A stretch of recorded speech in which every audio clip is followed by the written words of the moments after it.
Hello everyone, welcome to UPSC IQ tab. आज की इस वीडियो के अंदर we are going to discuss 3 June का द हिंदू न्यूज़पेपर। इसको हम प्रॉपर्ली डिस्कस करेंगे और आज के न्यूज़पेपर में जितनी भी इंपॉर्टेंट चीज़ें आई हैं उन सब चीज़ों को हम प्रॉपर्ली समझने की कोशिश करेंगे। सबसे पहले हम समझते हैं रशिया और यूक्रेन के बीच में रिसेंटली पीस टॉक्स को इनिशिएट किया गया है, जो कि रिसेंटली टर्की में हेल्ड हुआ है। नाउ टर्की का जो कैपिटल है उसका नाम है इस्तांबुल, वहीं पर ये चीज़ हुआ है। ठीक है, कब हुआ है? 3 जून 2025, यानी कि कल रात को बेसिकली ये चीज़ स्टार्ट हुई है। सो टर्की याद रखना, टर्की जो है रशिया और यूक्रेन के बीच में जो पीस टॉक है उसको उसने इनिशिएट किया है। ऑलराइट, फोकस क्या है? 2 मेन फोकस है यहाँ पर। पहला है कि जितने भी प्रिजनर ऑफ वॉर्स हैं, जैसे कि जो रशिया के प्रिजनर ऑफ वॉर जिसको यूक्रेन ने बंदी बना रखा है, और सिमिलरली जो यूक्रेन के प्रिजनर ऑफ वॉर जिनको रशिया ने बंदी बना रखा है, उनका रिलीज। और सेकंड चीज़, बहुत सारे सोल्जर्स जो दोनों ही कंट्री के एक दूसरी कंट्री में जिनकी डेथ हो गई है, उनकी बॉडीज़ को वापस करने की बात की गई है। मतलब कि जो जिंदा है उनको वापस करो और जो नहीं है जिंदा उनकी बॉडीज़ एटलीस्ट वापस करो। थर्ड चीज़, इसको चेयर किसने किया है? तो ऑब्वियसली अगर टर्की में हुआ है तो टर्की के जो कोई ना कोई पर्सन होगा जो उसको चेयर करेगा।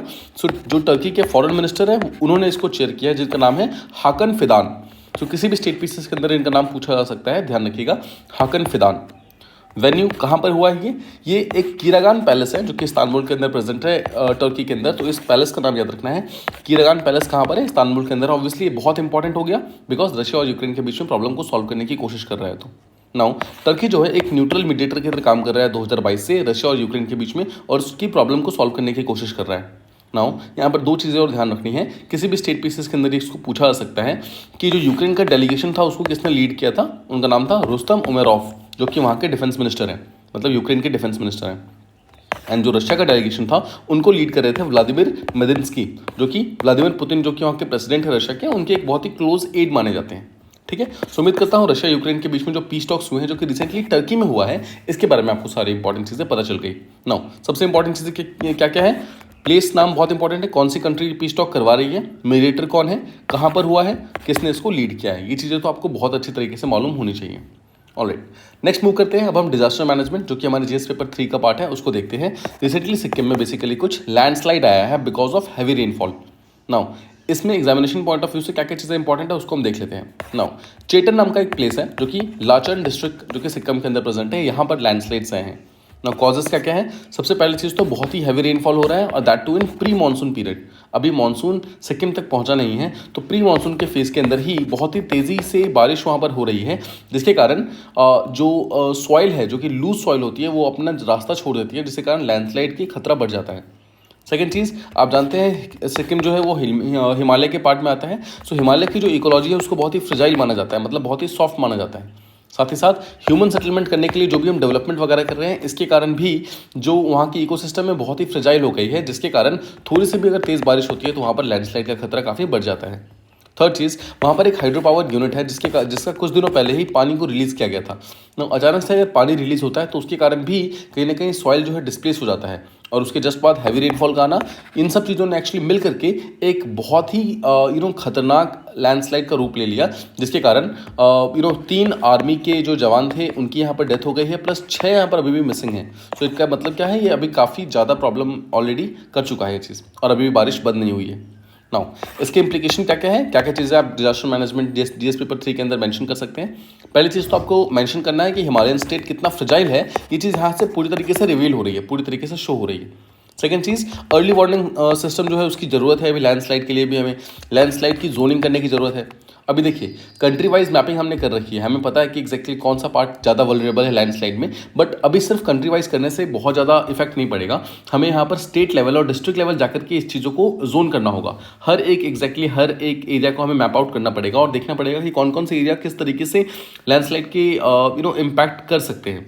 थर्ड चीज़, क्लाइमेट रेजिलेंट इंफ्रास्ट्रक्चर बनाने की ज़रूरत है। मतलब जैसे जैसे हम क्लाइमेट चेंज की तरफ आगे बढ़ रहे हैं, वैसे वैसे हमें कुछ ऐसे इंफ्रा चाहिए जो कि रेजिलेंट हो क्लाइमेट के लिए। थर्ड चीज़, आर्मी और सिविलियन के बीच में कोऑर्डिनेशन बहुत इंपॉर्टेंट है, स्पेशली डिजास्टर के टाइम में। अभी जैसे देखिए, आर्मी के कैंप में रिसेंटली लैंडस्लाइड ने हिट किया है, तो यहाँ पर सिविलियंस का कोऑपरेशन, और similarly on the other hand जब भी सिविलियंस में कोई भी कैजुअलिटी होती है तो वहाँ पर आर्मी का कोऑपरेशन जो है आपस में बहुत ज़्यादा इंपॉर्टेंट है, ताकि एक दूसरे की हेल्प करके यहाँ पर डिजास्टर का जो इम्पैक्ट है उसको मिनिमम किया जा सके। और फोर्थ चीज़, सिक्किम में जब भी मानसून आता है तब देखा जाता है कि जो लैंडस्लाइड्स है काफ़ी ज़्यादा इंक्रीज हो जा रहे हैं। तो एक ज़रूरत है कि हमें टूरिज्म को कंट्रोल करना होगा मानसून के टाइम में। बिकॉज बहुत ही अक्सर ऐसा देखा जाता है कि मानसून के समय में जब भी टूरिस्ट वगैरह जाते हैं तो वो किसी न किसी कारण वहाँ फंस जाते हैं, या तो फ्लाइट्स डिले हो जाती है बिकॉज ऑफ लैंडस्लाइड, या फिर कुछ बहुत सारे लोगों की डेथ हो जाती है। तो इन सब चीज़ों को यहाँ पर ध्यान में रखना होगा, और यही सब चीज़ें एक्चुअली हम अपने एग्जामिनेशन के अंदर कोड भी कर सकते हैं। उम्मीद करता हूँ ये चीज़ आपको प्रॉपर्ली समझ आ गई कि सिक्किम में जो रिसेंटली लैंडस्लाइड आया है कहाँ पर आया है, लाचन डिस्ट्रिक्ट याद रखना है आपको, और कॉजेस ध्यान रखने हैं, और क्या क्या इंप्लीकेशन है उसके, हमें ये सब चीज़ें ध्यान रखनी है। ठीक है, नो थर्ड की बात करते हैं हम। यहाँ पर हम गाइडलाइंस की बात करते हैं, जो रिसेंटली इलेक्ट्रिक कार प्रोडक्शन के लिए कुछ गाइडलाइंस इशू किए गए हैं सेंट्रल गवर्नमेंट के द्वारा। ठीक है, तो एक्जैक्टली वो गाइडलाइंस क्या है, देखो सेंटर ने नोटिफाई किया है कि कुछ इलेक्ट्रिक व्हीकल्स को अगर हमें इंपोर्ट करना है तो उसके लिए कुछ स्पेसिफिक गाइडलाइंस ऑलरेडी होनी चाहिए, जो कि रिसेंटली 2025 में इनको इशू किया गया है। क्या क्या गाइडलाइंस है पहला देखते हैं। देखो, कोई भी अगर इलेक्ट्रिक व्हीकल का मैन्युफैक्चर होगा, जो इलेक्ट्रिक व्हीकल को बनाता है, वो इंपोर्ट कर सकता है अराउंड 8,000 पूरी से मतलब कंप्लीट बनी हुई गाड़ियाँ, मतलब इलेक्ट्रिक व्हीकल जो 8,000 लगभग जो कंप्लीटली बनी हुई हैं, बनी बनाई गाड़ियाँ इंपोर्ट कर सकता है 8,000। बट उसके लिए कुछ कंडीशंस है। सबसे पहली चीज़ तो देखो, जो भी करेगा उसमें इंपोर्ट ड्यूटी को रिड्यूस कर दिया गया है। मतलब अगर आप कोई इंपोर्ट कर रहे हो गाड़ियों को जो बने बनाई गाड़ियाँ हैं, तो उसमें वही इंपोर्ट ड्यूटी जहाँ पहले 70 to 100% लगा करता था, अब सिर्फ 15% ड्यूटी लगेगा, सो दैट हम उसको खरीद सके आसानी से। और ये चीज़ अगले 5 साल तक चलने वाली है। बट अगर आपको इंपोर्ट करना है तो उसके लिए कुछ कंडीशंस हैं, जैसे कि अगर आपकी कंपनी ऐसा कोई भी इंपोर्टेशन करना चाहती है बनी बनाई इलेक्ट्रिक व्हीकल्स का, उससे पहले आपको इंडिया के अंदर ऑलमोस्ट 4,000 करोड़ से ज़्यादा पैसा इन्वेस्ट करना होगा इलेक्ट्रिक व्हीकल के सेक्टर के अंदर, सो दैट यहाँ पे डोमेस्टिक प्रोडक्शन को भी हम उतनी ही वैल्यू दे सके और डोमेस्टिक प्रोडक्शन को बढ़ने में हेल्प कर सके। नेक्स्ट चीज़ देखिए, जब भी आप कोई पर्टिकुलर चीज़ खरीदते हैं बाहर से, आप इंपोर्ट करते हैं, तो वहाँ पर 3 चीज़ें हमेशा देखी जाती हैं, कॉस्ट, इंश्योरेंस और फ्रीट। इसका मतलब क्या, देखो CIF जो होता है, CIF कॉस्ट, इंश्योरेंस एंड फ्रीट, ये एक्चुअली टोटल कॉस्ट होता है किसी भी सामान को बाहर से खरीदने का। इसका मतलब क्या, देखो जिसका CIF ज़्यादा होगा, जैसे यहाँ पर क्या बोल रहा है कि कोई भी ऐसे इलेक्ट्रिक व्हीकल्स जिसका CIF जो है वो $35,000 से ज़्यादा होना चाहिए, तभी ये चीज़ एप्लीकेबल होगी। इसका मतलब क्या है, इसका मतलब ये है कि अगर कोई पर्टिकुलर कार अगर आप बाहर से खरीद रहे हो और उसकी वैल्यू जो है लेट्स से मान लो कि $20,000 के आसपास है, ठीक है, तो अगर आप ये लो कॉस्ट की चीज़ें खरीदेंगे तो कहीं ना कहीं जो इंडिया में डोमेस्टिक मैन्युफैक्चरर्स हैं उनको घाटा होगा। सो यहाँ पर ये बोला गया है कि जो भी आप सामान खरीदे वो $35,000 से ज़्यादा का होना चाहिए, सो दैट ये एक लग्जरी गुड माना जाए और जो डोमेस्टिक मैन्युफैक्चरर्स हैं उनको यहाँ पर ज़्यादा इंपैक्ट ना हो। बिकॉज इंडिया में अभी भी बहुत ही स्मॉल स्केल पे इलेक्ट्रिक व्हीकल्स बन रहे हैं, अभी लार्ज स्केल पे नहीं बन रहे हैं। तो जो महंगी चीज़ें हैं जो रिच लोग अफोर्ड कर सकते हैं वो तो चलो आप बाहर से इंपोर्ट कर लो, बट जो एटलीस्ट छोटी छोटी कार्स हैं, जो बेसिक कार्स हैं जिसको आप इस्तेमाल कर सकते हैं, डोमेस्टिक जो कार्स बनी हुई हैं उनको इस्तेमाल कर सकते हैं, वो चीज़ें हम इंपोर्ट ना करें तो यहाँ पर ज़्यादा बेटर होगा। इसी चीज़ को ध्यान में रख के ये बोला गया है कि कोई भी ऐसा इलेक्ट्रिक व्हीकल जिसका कॉस्ट, इंश्योरेंस और फ्रीट तीनों को मिलाकर जो फाइनल कॉस्ट बनता है वो $35,000 से ज़्यादा होना चाहिए या फिर इसके इक्वल होना चाहिए, तभी आप उसको बाहर से इंपोर्ट कर सकते हो, नहीं तो आप इंपोर्ट नहीं कर सकते।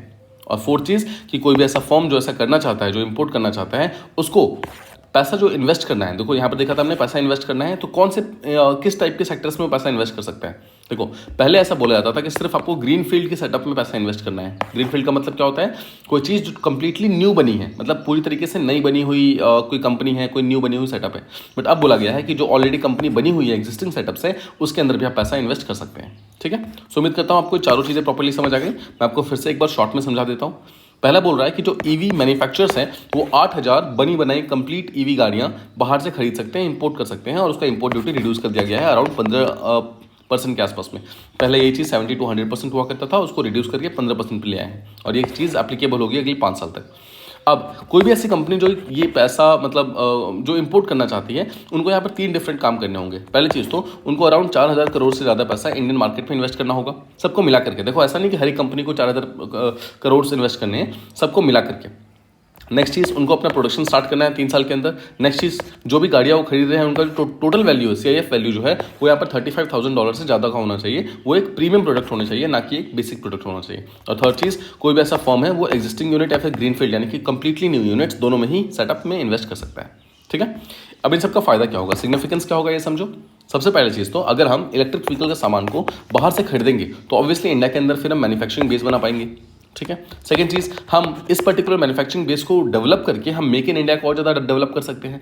हम भारत के अंदर आकर के इलेक्ट्रिक व्हीकल्स को प्रमोट कर सकते हैं कि इलेक्ट्रिक व्हीकल्स का जो मैन्युफैक्चरिंग वगैरह है उसको बूस्ट कर सकते हैं। और थर्ड एंड सबसे इंपॉर्टेंट, ऑब्वियसली इलेक्ट्रिक व्हीकल का इस्तेमाल करने से कार्बन एमिशन कम होता जाएगा और इसके थ्रू हम क्लाइमेट गोल्स को और ज़्यादा बेटर तरीके से सपोर्ट कर पाएंगे। ठीक है, सो उम्मीद करता हूँ ये चीज़ आपको समझ आ गई। ये काफ़ी टेक्निकल था थोड़ा सा, but it is very very easy to understand. एक बार अगर आप समझ लोगे उसके बाद ये समझना काफ़ी आसान हो जाता है।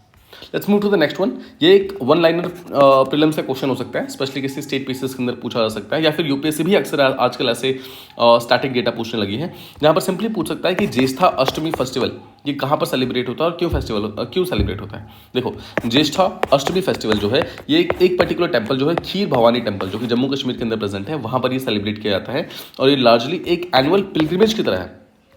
ठीक है, किसके लिए? यह कश्मीरी पंडित्स के लिए एक एनुअल पिलग्रिमेज की तरह माना जाता है। ध्यान रखिएगा, ज्येष्ठा अष्टमी फेस्टिवल खीर भवानी टेम्पल जो कि कश्मीर के अंदर है वहाँ पर मनाया जाता है और इसको एनुअल पिलग्रिमेज की तरह देखा जाता है कश्मीरी पंडित्स के लिए। But the problem is recently जो पहलगाम टेरर अटैक हुआ है उसके कारण पिलग्रिम्स के अंदर काफ़ी ज़्यादा दहशत का माहौल है, मतलब फियर काफ़ी बढ़ गया है और जिसके कारण टूरिज्म जो पोटेंशियल है वो काफ़ी इंक्रीज हो गई है। ऑलमोस्ट ऐसा देखा गया है जहां पर ऑलमोस्ट 4500 लोग आया करते थे ऑलमोस्ट हर साल इस पर्टिकुलर फेस्टिवल को सेलिब्रेट करने के लिए। इस बार अराउंड 2500 के आसपास ही आए हैं, मतलब 60% लोग ही आ पाए हैं, 40% लोग अभी भी यहाँ पर नहीं आए हैं because of obviously Pahalgam terror attack and उसी कारण जो इम्प्लीकेशंस वगैरह हुए हैं। ठीक है, सो उम्मीद करता हूँ ये चीज़ आपको समझ आ गया। Let's move to the next one, जहां हम बात करने वाले हैं कोविड-19 फिर से एक बार रिसर्जेंट हो रहा है, फिर से एक बार इंक्रीज हो रहा है, तो इसके बारे में हमें क्या क्या चीज़ें मालूम होनी चाहिए। सबसे पहले तो चीज़ तो आपको ध्यान रखना है, यहाँ पर panic is not the solution. Panic नहीं होना है, यहाँ पर बहुत ही माइनर नंबर ऑफ केसेस यहाँ पर इंक्रीज हो रहे हैं और चीज़ हमें मालूम कहाँ से चली है, ये लार्जली हमें वेस्ट वाटर सर्विलेंस से पता चला है। आपको याद होगा कुछ दिन पहले के डिस्कशन के अंदर हमने ऑलरेडी डिस्कस किया हुआ है कि एग्जैक्टली वेस्ट वाटर को सर्विलेंस करके किस तरीके से हम कोविड-19 या फिर किसी और वायरस को हम चेक कर सकते हैं। अगर आपको यहाँ पर कोई भी डाउट है तो आप वहाँ जाकर के 2 दिन पहले के न्यूज़पेपर डिस्कशन में जाकर के वहाँ पर प्रॉपर्ली चेक कर सकते हैं। नाउ रिसेंट जो टाइम्स है उसमें आप देखिए कोई भी नया वेरिएंट नहीं आया है, रादर जो पिछला वेरिएंट था ओमिक्रॉन वेरिएंट जिसको हम साइंटिफिकली JN.1.113 बोलते हैं, वही वेरिएंट है, उसी का एक सब लीनेज है, उसी के अंदर का पार्ट थोड़ा सा जो म्यूटेशन हुआ है वही चीज़ यहाँ पर आई है। But the good thing is कि जो हमने वैक्सीन वगैरह लिए थे लास्ट ईयर वो पर्टिकुलर वैक्सीन आज भी एप्लीकेबल हैं, वो आज भी इस पर्टिकुलर जो सब वेरिएंट है ओमिक्रॉन का उसके अगेंस्ट फाइट करने के लिए सक्षम है। ठीक है, तो ध्यान रखिएगा कुछ यहाँ पर जो डॉक्टर्स वगैरह हैं, हॉस्पिटल्स वगैरह हैं, उन्होंने एक प्रॉपर एडवाइजरी इशू किया है जहाँ पर उन्होंने ये भी बोला है कि देखो कोविड-19 जो है उसको भी हमें एक फ्लू और इन्फ्लुएंजा की तरह ट्रीट करना होगा। कोविड अब एक पैंडेमिक नहीं रह गया, रादर हम सबके अंदर बेसिकली ऑलमोस्ट इस वर्ल्ड के अंदर एक हाइब्रिड इम्यूनिटी आ गई है। इसका मतलब क्या है? हाइब्रिड इम्यूनिटी का मतलब क्या होता है? इम्यूनिटी जो कि 2 चीज़ों से मिलकर बनी हुई है। पहला इम्यूनिटी नेचुरल इम्यूनिटी है, बिकॉज बहुत सारे लोगों को यहाँ पर कोविड ने इम्पैक्ट किया था तो उनकी बॉडी ने ऑटोमेटिकली उस पर्टिकुलर पैथोजन को पहचान लिया है और नेचुरली उसके अगेंस्ट एंटीबॉडीज बनाना स्टार्ट कर दी हैं। इसके अलावा जो भी हमने वैक्सीन वगैरह लिए हैं, वैक्सीन ने भी थोड़ी सी इम्यूनिटी हमें दी है ऑब्वियसली। तो natural immunity plus vaccine immunity दोनों मिलकर के जो इम्यूनिटी बनती है उसको हम हाइब्रिड इम्यूनिटी बोलते हैं। ठीक है, सो बस ध्यान रखिएगा। डॉक्टर से कहना यह है कि जो एक इन्फ्लुएंजा होता है जो ऑलमोस्ट एक सीजनल फ्लू की तरह आता है, आप देखते होंगे हर जब ठंडी और गर्मी का मौसम चेंज हो रहा होता है उस समय में बहुत सारे लोगों को जुकाम सर्दी होने लगता है, सर्दी जुकाम, तो वो एक सीजनल पैटर्न सा बन गया है। सिमिलरली कोविड भी अभी हमें अगले कुछ सालों तक सीजनल पैटर्न की तरह दिख सकता है। नाउ अगर हमें कुछ माइल्ड वेव्स दिखते हैं हर बार गर्मी स्टार्ट होने से जस्ट पहले, तो ये बहुत सरप्राइजिंग चीज़ नहीं होगा, ये चीज़ हमें ध्यान रखना है। ठीक है, so we need not be panicking in this situation, हमें पैनिक होने की जरूरत नहीं है। नाउ यहाँ पर एक चीज़ और ध्यान रखना है कि नंबर ऑफ केसेस का राइज होना is not equal to hospitalization का राइज होना। इट इज़ करेक्ट कि ऑब्वियसली हमें अभी भी बहुत सेफ रहने की जरूरत है, बहुत अलर्ट रहने की जरूरत है, बट यहाँ पर पैनिक होना इज नॉट द सॉल्यूशन। ठीक है, उम्मीद करता हूँ ये चीज़ आपको समझ आ गई। ऑलराइट, मूविंग अहेड, ये चीज़ यहाँ पर प्रीलिम्स और मेंस दोनों के लिए बहुत इंपॉर्टेंट है, जहाँ पर हम सबसी केबल्स के बारे में समझेंगे और किस तरीके से इंडिया और यूएस साथ में मिलकर के यहाँ पर सबसी केबल्स के ऊपर एक कॉपरेशन प्लान कर रहे हैं 2025 के अंदर। इसको हम यहाँ पर समझते हैं। सबसे पहले समझो सबसी केबल्स क्या होते हैं। देखो, सबसी नाम से पता चल रहा है जो सी के अंदर है कुछ जो केबल्स हैं, जो ऑप्टिकल फाइबर्स आपके घरों के अंदर आते हैं, भले वो टीवी के लिए आते हो या वाईफाई के लिए आते हो, और वो जो आप ऑप्टिकल फाइबर्स देख रहे हैं ना, उसी का जो एक्सटेंडेड वर्जन है, मतलब उसी का थोड़ा सा एडवांस्ड वर्जन जो होता है उसी को आप केबल्स बोलते हो। और जब वही केबल्स को समुद्र के नीचे बिछाया जाता है 2 डिफरेंट पार्ट्स को जोड़ने के लिए, उसी को सबसी केबल्स बोला जाता है। ठीक है, थोड़ा सा और आसानी से समझिए। मान लो कि ये वाला पार्ट अफ्रीका है, ठीक है, and this is part of Asia. मान लो एशिया है, अब दोनों के बीच में मान लो एशिया से हमें अफ्रीका तक इंटरनेट प्रोवाइड करना है। इंटरनेट में ऐसा अफ्रीका में कोई भी इंफ्रा वगैरह प्रेजेंट नहीं है, तो हम क्या करते हैं, यहाँ पर एक ग्राउंड टावर बनाते हैं, यहाँ पे ग्राउंड टावर बनाते हैं और इस दोनों ग्राउंड टावर को जोड़ने के लिए बिल्कुल अरेबियन सी और जो इंडियन ओशन है उसके नीचे से हम यहाँ पर एक जो केबल है वो बिछा देते हैं। ठीक है, ये केबल से क्या होता है, इस पर्टिकुलर लेवल पे जो भी यहाँ पर फ्रीक्वेंसी होती है वो यहाँ तक पहुँच जाती है और उसके बाद इस पर्टिकुलर टावर को इस्तेमाल करके हम यहाँ पर इंटरनेट प्रोवाइड कर सकते हैं। ठीक है, सो समंदर को हम इस्तेमाल कर सकते हैं केबल बिछाने के लिए और उसके थ्रू हम बेसिकली दूर दराज इलाकों तक यहाँ पर या फिर ऐसे एरियाज जहाँ पर अभी भी इंटरनेट वगैरह कनेक्टिविटी वगैरह प्रेजेंट नहीं है, वहाँ पर हम कनेक्टिविटी प्रोवाइड कर सकते हैं। नो, ध्यान रखिएगा जो सबसी केबल्स होते हैं उनको फिजिकल बैकबोन माना जाता है इंटरनेट का, बिकॉज ऑलमोस्ट 95% जो ग्लोबल डेटा ट्रैफिक है, मतलब जो इंटरनेट वगैरह हम यूज़ करते हैं, तो ऑलमोस्ट 95% जो ग्लोबल इंटरनेट है वो यहाँ पर सबसी केबल्स के थ्रू ही काम करता है। ठीक है, अब देखो इसी सबसी केबल्स के थ्रू एक्चुअली हम रियल टाइम ग्लोबल कनेक्टिविटी मिलती है। अब जो भी ऐप्स वगैरह इस्तेमाल करते हैं इंटरनेट को इस्तेमाल करके, वो कनेक्टिविटी आपको इन्हीं के कारण मिलती है। इकोनॉमिक फ्लोज, जो भी आप पेमेंट वगैरह करते हैं, डिजिटल सर्विसेज आप इस्तेमाल करते हैं, और सिक्योर कम्युनिकेशन वगैरह जो भी आप इस्तेमाल करते हैं, ये सब चीज़ें कहीं ना कहीं सबसी केबल के कारण ही पॉसिबल हो पाता है। तो यहाँ पे एक ट्रस्ट मैकेनिज्म बनाया गया है इंडिया और यूएस के बीच में, जिसका फुल फॉर्म है technology for resilient open and unified secure technology. ठीक है, तो ध्यान रखिएगा ये फुल फॉर्म ये इंडिया और यूएसए ने साथ में मिलकर लॉन्च किया है, जिसका एम क्या है कि बेसिकली हमें डाइवर्सिफाई करना है सबसी केबल्स को इंडो पैसिफिक के अंदर, मतलब इंडियन ओशन और पैसिफिक ओशन के बीच का जो पार्ट है वहाँ पर हमें सबसी केबल्स को बिछाना है, सो दैट हम ऑलमोस्ट हर पार्ट तक पहुँच सके और वहाँ पर हम इंटरनेट वगैरह प्रोवाइड कर सकें। देखिए एक चीज़ ध्यान रखिएगा, इंटरनेट को प्रोवाइड करने के मल्टीपल तरीके होते हैं। एक तरीका इसमें से सबसी केबल है, but this is not the only way.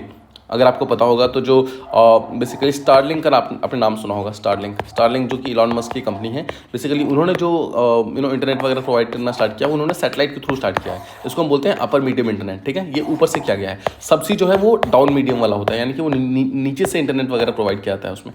ठीक है, सो उम्मीद करता हूँ डिफरेंस आपको पता चल गया होगा। ऑलराइट, ट्रस्ट काफ़ी इंपॉर्टेंट है। ये सिंपली क्वेश्चन पूछा जा सकता है कि कौन से दो कंट्रीज़ ने मिलकर के ट्रस्ट इनिशिएटिव लॉन्च किया और वो किस चीज़ के लिए है। तो ध्यान रखिएगा इंडिया और यूएस ने लॉन्च किया है, और ये बेसिकली सबसी केबल्स के जो इंफ्रास्ट्रक्चर है उसको और ज़्यादा डेवलप करने के लिए और ज़्यादा एडवांस बनाने के लिए है। इसके अलावा आपको इंडिया के बारे में पता होना चाहिए। इंडिया में ऑलरेडी 17 सबसी केबल की लैंडिंग्स ऑलरेडी प्रेजेंट है। इसका मतलब है 17 स्टेशन ऐसे हैं जहां पर सबसी केबल्स ऑलरेडी प्रेजेंट है, और ज़्यादातर ऐसे जो जो सबसी केबल्स हैं वो या तो मुंबई, चेन्नई, कोची, ठीक है, केरला में जो हो गया, इन सब जगहों पर ये चीज़ें प्रेजेंट है, बिकॉज यहाँ पर जो डेटा ट्रैफिक है वो बहुत ज़्यादा स्ट्रॉन्ग है, बहुत ज़्यादा इंपॉर्टेंट है, बहुत ज़्यादा फास्ट है। ठीक है, यहाँ पर इसलिए ज़्यादातर जो सबसी केबल्स के जो लैंडिंग स्टेशन है वो यहीं पर बनाए गए हैं। इसके अलावा इंडिया का एम ये है कि इंडिया ऑब्वियसली आगे जाकर बहुत बड़ा ट्रांजिट हब बनना चाहता है। मतलब इंडिया चाहता है कि वो एक बैकबोन की तरह काम करे ऑलमोस्ट ग्लोबल इंटरनेट ट्रैफिक का, और वो इंडिया एक्चुअली कर भी सकता है अगर आने वाले समय में सही तरीके से इस चीज़ को मैनेज किया जाए तो। नाउ यहाँ पर ऑन दी अदर हैंड आपको ये भी पता होना चाहिए कि चाइना जो है वो भी अपना एक डिजिटल सिल्क रोड कनेक्टिविटी को बनाने की कोशिश कर रहा है। नाउ सिल्क रोड आपने सुना होगा, एंशिएंट सिल्क रोड, जो कि बेसिकली हमारा जो एशिया वाला पार्ट है उसको डायरेक्टली यूरोप से जोड़ता था थ्रू लैंड मैकेनिज्म से जोड़ता था, उसको सिल्क रोड बोलते हैं। नाउ हम जानते हैं कि चाइना जो है वो बेल्ट एंड रोड इनिशिएटिव के थ्रू ऑलरेडी सिल्क रोड को डेवलप कर रहा है, बट यहाँ पर इंडिया जो चाइना है वो basically digital silk road initiative को भी लॉन्च कर रहा है, और उसके कारण वो बेसिकली सबसी केबल्स को बहुत ज़्यादा इस्तेमाल कर रहा है, स्पेशली अफ्रीकन कंट्रीज़ के अंदर। नाउ यूएसए और इंडिया साथ में मिलकर इसी पर्टिकुलर चीज़ को काउंटर बैलेंस करने की कोशिश कर रहे हैं। इसके अलावा हाउदी रेबल्स जो हैं उन्होंने भी आपने सुना होगा लास्ट ईयर रेड सी के अंदर बहुत सारे शिप्स पे उन्होंने अटैक किया था, और जिसके कारण एक्चुअली रेड सी के अंदर जो भी सबसी केबल्स वगैरह बिछे हुए हैं उनको भी काफ़ी ज़्यादा डैमेज हुआ था। इसके अलावा जो इंडिया का जो ब्रॉडबैंड कनेक्टिविटी है और जो ब्रॉडबैंड जो डिमांड है वो उम्मीद किया जा रहा है ऐसा कि ऑलमोस्ट 38% और ज़्यादा बढ़ जाएगा आने वाले अगले 2-3 साल के अंदर। ठीक है, सो उसके कारण ऑब्वियसली इंडिया को भी ज़्यादा से ज़्यादा ब्रॉडबैंड चाहिए होगा, तो ऑब्वियसली ऑटोमेटिकली इन सब चीज़ों के कारण आपका सबसी केबल्स के ऊपर जो डिपेंडेंस है वो काफ़ी ज़्यादा इंक्रीज हो जाएगा। नाउ मेंस के लिए आपको कुछ एक्शन प्लान या फिर रिकमेंडेशंस पता होने चाहिए जो आप डायरेक्टली कोट कर सकते हैं। पहली चीज़ तो इंडिया के लिए क्या क्या चीज़ें यहाँ पर बहुत इंपॉर्टेंट है। फर्स्ट ऑफ ऑल हमें अपने लाइसेंसिंग को बेटर करने की ज़रूरत है। मान लो कोई पर्टिकुलर कंपनी है जो कि सबसी केबल्स का एक कंपनी खोलना चाहता है, बट राइट नाउ उसको 50 से ज़्यादा क्लियरेंसेस लेने पड़ते हैं, तो ऑब्वियसली इसके कारण जो ईज ऑफ डूइंग बिजनेस है वो बहुत ज़्यादा डिक्रीज हो जाता है। ना इस चीज़ को बेटर करके लाइसेंसेस को और ज़्यादा स्ट्रॉन्ग करने की और ज़्यादा ईजी टू गेट करने की ज़रूरत है। सेकेंड चीज़, हमें अपने जितने भी परमिशंस हैं उनको फास्ट करने की ज़रूरत है, भले वो कस्टम परमिशंस हो, पोर्ट परमिशंस या फिर नेवल परमिशंस हो, हमें जल्दी से जल्दी चीज़ों को परमिशन करना होगा, तभी एक्चुअली डिफरेंट जो प्राइवेट कंपनीज़ हैं अलग अलग जो कंट्रीज जो इन्वेस्ट करना चाहती है वो आएंगी और इंडिया में इन्वेस्ट करेंगी। थर्ड चीज़, इंडिया को ऐसे फ्लैग्ड वेसल्स को अलाउ करना होगा जो कि केबल लेइंग में पार्टिसिपेट करना चाहते हैं। मतलब कि हमें ऐसा ना हो सिर्फ और सिर्फ यूएस कंपनीज ही आकर के केबल लेइंग करें, रादर इंडियन कंपनीज को भी इस चीज़ का मौका देना होगा। इसके कारण होगा क्या, जॉब अपॉर्चुनिटीज़ बढ़ेंगी, ऑब्वियसली इंडिया के अंदर मैन्युफैक्चरिंग स्टार्ट होगा, इंडिया के अंदर डिमांड स्टार्ट होगा, इंडिया के अंदर जो पोटेंशियल है वो चीज़ यहाँ पर और ज़्यादा डेवलप हो जाएगी। जब इंडियंस जाकर वहाँ पर वो काम करेंगे तो लोग ऑटोमेटिकली सीखेंगे तो और ज़्यादा कंपनीज डेवलप होंगी, राइट। इसके अलावा इंडिया के अंदर अगर आपको सबसी केबल्स लगाने हैं तो ऑब्वियसली कुछ ना कुछ डैमेज भी हो सकता है ओवर टाइम। उसमें अगर कुछ डैमेज होगा तो उसके रिपेयरिंग के लिए आपको एक प्रॉपर डोमेस्टिक शिप बिल्डिंग का एक प्रॉपर सर्किट होना चाहिए आपके पास, उसको बूस्ट करना बहुत इंपॉर्टेंट है, सो दैट आने वाले समय में जैसे कुछ भी अगर प्रॉब्लम होती है अगर सबसी केबल्स के अंदर, तो उसको आप देन एंड देयर बहुत जल्दी उसको सॉल्व कर सकें, राइट। तो ये 4 चीज़ें इंडिया यहाँ पर डायरेक्टली कर सकती है, जो कि आज के अंदर न्यूज़पेपर के अंदर डायरेक्ट सजेशंस दिए गए हैं। यूएस के लिए भी ऑब्वियसली कुछ यहाँ पर सजेशंस है। जैसे पहला चीज़ है कि इंडिया का जो डिजिटल इंफ्रास्ट्रक्चर है जो काफ़ी डेवलप हो रहा है, उसके अंदर इन्वेस्टमेंट करने की जरूरत है यूएसए को। सेकंड चीज़, आप फाइनेंसिंग की बात करें, साइबर सिक्योरिटी सपोर्ट की बात करें, और रूट को डाइवर्सिफाई करने की बात करें, इन सब चीज़ों में यूएस का एक बहुत अहम योगदान होने वाला है, एक बहुत इंपॉर्टेंट रोल होने वाला है, राइट। सो उम्मीद करता हूँ ये सब चीज़ें आपको प्रॉपर्ली समझ आ गई कि सबसी केबल्स क्या होते हैं और किस तरीके से इंडिया के अंदर या फिर वर्ल्ड के अंदर उसकी डिमांड लगातार बढ़ रही है। Now let's move to the next news, जहां हम मणिपुर के बारे में बात करेंगे। आप ऑलरेडी जानते हैं, हमने पिछले वीडियोस में डिस्कस किया हुआ है कि मणिपुर में फरवरी 2024 में प्रेसिडेंट रूल इम्पोज किया गया था, और रिसेंटली एनडीए गवर्नमेंट जो है, यानी कि नॉन डेमोक्रेटिक अलायंस जो है, इनके स्पेशली जो बीजेपी के द्वारा लीड किया जा रहा है ये चीज़, इनके कुछ मिनिस्टर्स वगैरह आकर के यहाँ पर गवर्नमेंट फॉर्मेशन की बात कर रहे हैं मणिपुर के अंदर। The question comes, president rule लगता कैसे है, और क्या जब प्रेसिडेंट रूल लगा हो वहाँ पर कोई भी कुछ पर्टिकुलर लोग साथ में मिलकर मेजॉरिटी में गवर्नमेंट फॉर्म कर सकते हैं? Let's see. सबसे पहले हम देखते हैं कि प्रेसिडेंट रूल क्या होता है। तो ये चीज़ें डायरेक्टली आपके लक्ष्मीकांत के अंदर दी हुई है, ठीक है। तो ये चीज़ आप वहाँ से भी वहाँ से भी आप उसको रिवाइज कर सकते हैं, और यहाँ पर भी हम ऑलमोस्ट सिमिलर चीज़ रिवाइज करने वाले हैं। देखिए, आर्टिकल 356 जो है ये बोलता है कि स्टेट गवर्नमेंट जो है जब भी कॉन्स्टिट्यूशनल प्रोविजंस के हिसाब से नहीं चलेगा तो गवर्नर रिकमेंड करके प्रेसिडेंट के थ्रू प्रेसिडेंट रूल लगवा सकता है, ठीक है। ये चीज़ बोला गया है। गवर्नर की जो चीज़ें होती है वो बाइंडिंग नहीं होती है, यहाँ पर प्रेसिडेंट का अपना खुद का डिस्क्रिप्शन नहीं होता है, कैबिनेट के जो सजेशन होता है उसके ऊपर यहाँ पर ये चीज़ें लगती हैं, पहली चीज़। सेकंड चीज़, जब भी ऐसा होता है तो प्रेसिडेंट जो है एंटायर एग्जेक्टिव फंक्शन जो होता है स्टेट का वो अपने हाथों में ले लेता है। तो यहाँ पर यूपीएससी कंफ्यूज कर सकता है कि प्रेसिडेंट के पास कौन कौन सी पावर्स आती हैं, क्या सिर्फ एग्जेक्टिव आती है, फिर एग्जेक्टिव पॉलिटिकल आती है। आंसर इज, जो लेजिस्लेटिव फंक्शन है वो यहाँ पर प्रेसिडेंट के पास नहीं आती है, ओनली एग्जेक्टिव फंक्शंस आती हैं। क्यों? बिकॉज ऑब्वियसली जो प्रेसिडेंट होता है वो एग्जेक्टिव हेड होता है of the state. Next cheese, procedure क्या है? देखो, पहली चीज़ तो किसी भी हाउस में इनिशिएट हो सकता है, पर दोनों हाउसेस में उसको आपको पास करवाना पड़ेगा, और दोनों हाउसेस में आपको 2 महीने के अंदर पास करवाना पड़ेगा। जब भी प्रेसिडेंट रूल आप लगाओगे उसकी 2 महीने के अंदर आपको लोकसभा राज्यसभा दोनों में वो पार्टिसिपेट करवाना होगा, सिंपल मेजोरिटी से। सेकंड चीज़, एक बार प्रेसिडेंट रूल लगने के बाद वो चीज़ 6 महीने के लिए वैलिड होती है, और उसको आप एक्सटेंड कर सकते हो ऑलमोस्ट 3 साल के लिए, लेकिन आपको हर 6 महीने में उस चीज़ को फिर से एक बार लोकसभा राज्यसभा दोनों में सिंपल मेजोरिटी से पास करवाना पड़ेगा। थर्ड चीज़, अगर 6 महीने के लिए आपने सबसे पहले, जैसे मान लो आपने प्रेसिडेंट रूल लगा दिया और वो 6 महीने तक लगा, उसके बाद फिर से 6 महीने के लिए एप्लीकेबल हो गया, मतलब 1 साल तक तो वो सिंपली एप्लीकेबल हो सकता है, मतलब आपको सिंपली हर 6 महीने में उसको अप्रूव करना पड़ेगा। बट जब वो 1 साल तक प्रेसिडेंट रूल लग गया कहीं पर भी, उसके बाद अगर आपको उसको एक्सटेंड करना है, मतलब फर्दर एक्सटेंड करना है, तो उसके लिए 2 में से कोई एक कंडीशन फुलफिल होनी जरूरी है। पहली चीज़, या तो उस टाइम में इंडिया में कहीं पर भी या फिर किसी पर्टिकुलर स्टेट में नेशनल इमरजेंसी होनी चाहिए, या फिर इलेक्शन कमीशन डायरेक्टली रिटर्न में लिख कर दे कि हम अभी इलेक्शन नहीं करवा सकते किसी कारणवश, तभी आप 1 साल से ज़्यादा टाइम के लिए वहाँ पर प्रेसिडेंट रूल लगा सकते हैं। नहीं तो आप वहाँ पर प्रेसिडेंट रूल 1 साल के बाद वो नहीं कर पाएंगे, मतलब उसको आगे एक्सटेंड नहीं कर पाएंगे, ठीक है। अब देखो, जब हमारी कॉन्स्टिट्यूशन जब हमारा बन रहा था तो उस टाइम कॉन्स्टिट्यूशनल डिबेट्स के दौरान में डॉक्टर अंबेडकर जो कि वहाँ के उस टाइम के फर्स्ट लॉ मिनिस्टर थे, उन्होंने ये बोला था कि मैं चाहता हूँ कि जो आर्टिकल 356 है वो एक डेड लेटर की तरह रहे, मतलब कि एक ऐसा लेटर जो कभी खुले ही ना, मतलब प्रेसिडेंट रूल एक ऐसा प्रोविजन हो जो कभी इस्तेमाल ही ना हो। बिकॉज वो चाहते थे कि गवर्नमेंट जो है नॉर्मल मशीनरी के थ्रू काम करे, ऑब्वियसली ना कि एक्स्ट्राऑर्डिनरी जो मशीनरी है उसके थ्रू, और जो प्रेसिडेंट रूल होता है वो एक एक्स्ट्राऑर्डिनरी मशीनरी होती है। लेकिन जैसा हम जानते हैं कि इस पर्टिकुलर मैकेनिज्म को बहुत ही फ्रिक्वेंटली इस्तेमाल किया गया है, और ज़्यादातर जो किया गया है वो पॉलिटिकली मोटिवेटेड तरीके से किया गया है। मतलब एक पॉलिटिकल पार्टी अगर सेंट्रल गवर्नमेंट में होती है, अगर उसको कोई स्टेट गवर्नमेंट की पॉलिटिकल पार्टी पसंद ना हो तो वहाँ पर वो डायरेक्टली प्रेसिडेंट रूल डिक्लेयर कर देती है। नाउ इन्हीं सब चीज़ों को सॉल्व करने के लिए एक एसआर बोमाई केस 1994 में आता है, जो कि सुप्रीम कोर्ट का जज का केस था, ठीक है। एसआर बोमाई केस में ये बोला जाता है पहली चीज़ तो कि आर्टिकल 356 को मिसयूज आप नहीं कर सकते, आप उसको मिसयूज करना बंद करें।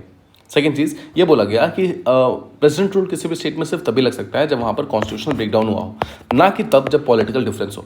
अगर किसी 2 पॉलिटिकल पार्टी के अंदर कोई पॉलिटिकल डिफरेंस है भी तो भी वहाँ पर आपका प्रेसिडेंट रूल नहीं लग सकता, सिर्फ तभी लग सकता है जब वहाँ पर कॉन्स्टिट्यूशनल ब्रेकडाउन हो। थर्ड चीज़, पार्लियामेंट को प्रूव करना पड़ेगा कि कॉन्स्टिट्यूशनल ब्रेकडाउन कैसे हुआ है उस पर्टिकुलर स्टेट में। एंड फोर्थ चीज़ कि वहाँ पर जुडिशियल रिव्यू पॉसिबल है, अलाउ है। ये 4 चीज़ें एसआर बोमाई केस बोलते हैं, ध्यान रखना है इन चीज़ों को। फिर देखिए, पहला चीज़ बोला आर्टिकल 356 को आपको रिस्ट्रिक्टेड तरीके से इस्तेमाल करना है, उसका मिसयूज नहीं करना है। सेकंड चीज़ ये बोला गया कि सिर्फ कॉन्स्टिट्यूशनल ब्रेकडाउन होगा, सिर्फ तभी आप इस चीज़ को इस्तेमाल कर सकते हैं, पॉलिटिकल डिफरेंस में इस्तेमाल नहीं कर सकते हैं। थर्ड चीज़ बोला कि पार्लियामेंट को प्रूव करना होगा कि स्टेट ने कॉन्स्टिट्यूशनल ब्रेकडाउन कैसे किया है। एंड फोर्थ चीज़, अगर वहाँ पर लग भी गया तो भी जुडिशियल रिव्यू अलाउड है। अगर सुप्रीम कोर्ट ने ये पाया कि किसी पर्टिकुलर स्टेट के ऊपर गलत तरीके से प्रेसिडेंट रूल लगाया गया है तो वो उस पर्टिकुलर चीज़ को नल एंड वॉइड डिक्लेयर कर सकती है। ठीक है। Now let's move to the next one, जहां हम बात करने वाले हैं फ्रांस के न्यूक्लियर अम्ब्रेला के बारे में। ये एक बहुत इंपॉर्टेंट टॉपिक है स्पेशली इंटरनेशनल रिलेशन के लिए, और जिस तरीके से हमारा ग्लोबल वर्ल्ड ऑर्डर चेंज हो रहा है उस चीज़ के लिए भी काफ़ी ज़्यादा इंपॉर्टेंट है। समझते हैं। फ्रांस के जो प्रेसिडेंट है इमैनुअल मैक्रोन, उन्होंने रिसेंटली एक स्टेटमेंट दिया है जहां उन्होंने ये बोला कि फ्रांस रेडी है एक डायलॉग के लिए, जिसके थ्रू फ्रांस चाहता, अब देखो पहली चीज़ तो ये समझो कि फ्रांस एक न्यूक्लियर वेपन स्टेट है, फ्रांस के पास न्यूक्लियर वेपन्स प्रेजेंट हैं। फ्रांस ये चाहता है कि जो भी मेरे पास न्यूक्लियर वेपन स्टेट्स हैं वो मैं अपने आसपास के बाकी जो यूरोपियन कंट्रीज़ हैं उनमें अपने न्यूक्लियर वेपन्स में रख दूंगा। मतलब मैं किसी को न्यूक्लियर वेपन की टेक्नोलॉजी नहीं दे रहा हूँ, बट जो बनी बनाई न्यूक्लियर वेपन्स हैं मैं सिर्फ वही दे रहा हूँ। क्यों? बिकॉज रशिया यूक्रेन का वॉर चल रहा है और रशिया जो है यहाँ पर बहुत ही स्ट्रांगली यूक्रेन के ऊपर आ रहा है। ठीक है। अब देखो फ्रांस बेसिकली यहाँ पर यूरोपियन स्ट्रेटेजिक ऑटोनॉमी को इस्तेमाल करना चाहता है। कि क्या होता है यूरोपियन स्ट्रेटेजिक ऑटोनॉमी? इसका मतलब ये है कि राइट नाउ जो जितने भी यूरोपियन नेशंस हैं वो ज़्यादातर NATO नेटो के मेंबर्स हैं। नेटो को कौन लीड करता है? यूएसए। नाउ यूएसए ने बोला है कि कोई भी नेटो के मेंबर के ऊपर कोई भी खतरा अगर आएगा तो यूएसए आएगा उसको डिफेंड करने के लिए। बट द पॉइंट इज, जब से डोनाल्ड ट्रंप आए हुए हैं वो यहाँ पर कहीं ना कहीं अलग अलग तरीके से धमकी देते रहते हैं कि मैं नेटो का पैसा, मतलब यूएस का पैसा नेटो में नहीं लगाऊंगा, या फिर कोई किसी कंट्री के ऊपर अगर कोई भी खतरा आता है तो यूएसए नहीं आएगा। तो इन सब चीज़ों को ध्यान में रखते हुए फ्रांस चाहता है कि जितने भी यूरोपियन कंट्रीज हैं वो आपस में मिलकर अपने कुछ खुद की कुछ सिक्योरिटी अलायंसेस बनाएं, ताकि जो सिक्योरिटी का मैटर फ्रांस के जो मतलब यूरोप का जो सिक्योरिटी का मैटर है उसको यूरोप खुद सॉल्व करे, ना कि यूएसए के दम पर रहे, यूएसए के भरोसे पर रहे। ठीक है। तो यूरोपियन स्ट्रेटेजिक ऑटोनॉमी का मतलब है कि यूरोप को इंडिपेंडेंटली एक्ट करना पड़ेगा डिफेंस और सिक्योरिटी दोनों के केस में। इसी चीज़ को लीड करने की कोशिश कर रहे हैं फ्रांस के प्रेसिडेंट इमैनुअल मैक्रोन। नाउ हम जैसे जानते हैं यूएसए एक न्यूक्लियर गारंटी देता है नेटो के थ्रू, जैसा मैंने आपको ऑलरेडी बताया। बट द पॉइंट इज, अभी रिसेंट जो अनसर्टेनिटीज हुई हैं डोनाल्ड ट्रंप के स्टेटमेंट्स के कारण, उसी चीज़ के रिस्पॉन्स में यहाँ पर फ्रांस अपना खुद का डेटरेंस क्रिएट करना चाहते हैं। नेक्स्ट चीज़ यहाँ पर कंसेप्ट है न्यूक्लियर शेयरिंग मॉडल का। ये क्या है? देखो न्यूक्लियर शेयरिंग मॉडल का सबसे पहला इस्तेमाल नेटो ने किया था। नेटो में भी टेक्निकली यूएसए ने किया था, जहाँ पर उन्होंने ये बोला कि जब यूएसए और जो उस टाइम में सोवियत यूनियन था, ठीक है, इन दोनों के बीच में जब प्रॉब्लम चल रही थी तो उन्होंने बोला कि जो न्यूक्लियर वेपन स्टेट्स हैं ये मैं अपने आसपास की कंट्री के जो अलाइड कंट्रीज हैं, मतलब जो फ्रेंड्स कंट्रीज हैं, मैं उन कंट्रीज के अंदर भी अपने न्यूक्लियर वेपन्स डाल दूंगा। तो ओनली डिफरेंस इज सारे का सारा जो पावर होगा मेरे पास होगा। फिर समझो, यूएसए ने बोला जब कोल्ड वॉर का टाइम चल रहा था तो उन्होंने बोला कि सिर्फ सारे का सारा न्यूक्लियर वेपन मैं यूएसए में ना रखकर अपने आसपास की जो अलाइड कंट्रीज हैं, मतलब ऐसे कंट्रीज जो कि यूएस को सपोर्ट कर रही हैं, उन कंट्रीज के अंदर भी मैं अपने न्यूक्लियर वेपन्स डाल दूंगा। तो उसके तहत उन्होंने B61 टैक्टिकल न्यूक्लियर वेपन्स डाले थे जर्मनी में, टर्की में और भी बहुत सारे कंट्रीज में, पोलैंड में, राइट, नेटो कंट्रीज में डाले थे। But the point being USA ने यहाँ पर ownership, control and final use का जो डिसीजन है ये सारे का सारा अपने हाथों में रखा था। उसने बोला था कि यूज अगर करूंगा तो मैं करूंगा, कोई और यहाँ पर इस्तेमाल नहीं कर सकता इस चीज़ को। करेंटली फ्रांस के पास सिर्फ 290 न्यूक्लियर वेपन्स हैं, तो ऑब्वियसली एक चीज़ तो क्लियर है कि वो पूरे यूरोप में इन चीज़ों को बांट नहीं सकता।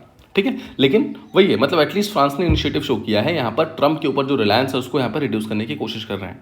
अब फ्रांस के पास जो भी न्यूक्लियर वेपन्स हैं वो या तो सबमरीन के थ्रू लॉन्च कर सकते हैं या फिर एयर के थ्रू। यहाँ पर लैंड लॉन्चिंग वाला इनके पास नहीं है, ध्यान रखिएगा। बट इंडिया के पास तीनों तरीके से न्यूक्लियर वेपन को इस्तेमाल लॉन्च किया जा सकता है, लैंड के थ्रू भी, सी के थ्रू भी और एयर के थ्रू भी।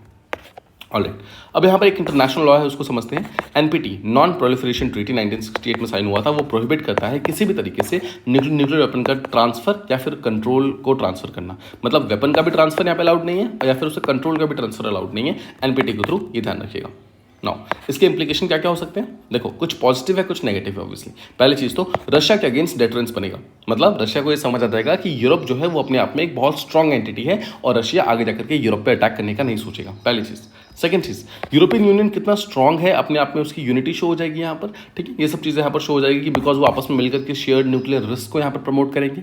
ये दो चीज़ें यहाँ पर पॉजिटिव है, बट कुछ नेगेटिव भी है। पहली चीज़ तो रशिया को ऐसा लग सकता है कि यहाँ पर यूरोप जो है बहुत आगे आकर एडवांस कर रहा है, तो रशिया यहाँ पर रिटेलिएट कर सकता है और ये मैटर यहाँ पर सॉल्व होने के बदले में बहुत ज़्यादा बढ़ सकता है। पहली चीज़ तो ये एक नेगेटिव इंपैक्ट है। और सेकंड चीज़, जो कमांड एंड कंट्रोल का सिस्टम है ना वो बहुत कॉम्प्लेक्स हो जाएगा।